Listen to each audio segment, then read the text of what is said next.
Welcome! In front of me is a Samsung Galaxy S20 and today I'll show you how to insert SIM and SD card into the device. So before we get started, you will need this SIM eject tool, and they can provide it in a box, so you can find it somewhere there. And if you can't, you can always use something like a paper clip, just straighten out one of the edges and it will work as well. So once you have that ready, you can pop out the tray, which is located on the top of the device, so right here, as you can see where this thing is holding right now. So from here you just want to push it down and you will see that the tray has rows. It also gives you a message that it's not fully in there, so disregard that. Let's take it out fully. And in here you have access to a SIM tray, SD tray, or you can have two different SIM cards. So I'm going to actually start with showing the second SIM tray. So you actually place it like so, as you can see.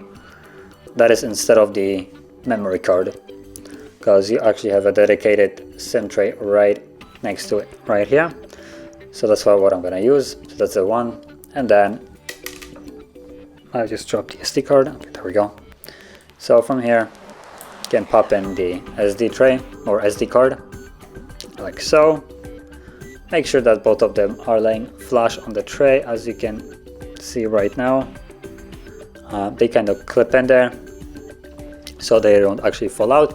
And once you have them in, you just want to slide it back into the phone like so. Give it a moment, it should pop up a pin. There we go. So that's for the SIM card. Put OK, unlock it, and that's basically the SIM card working. And you also have the notification about the SD card. So both of them are working fine. And that is how you would insert it. So if you found this very helpful, don't forget to hit like, subscribe, and thanks for watching.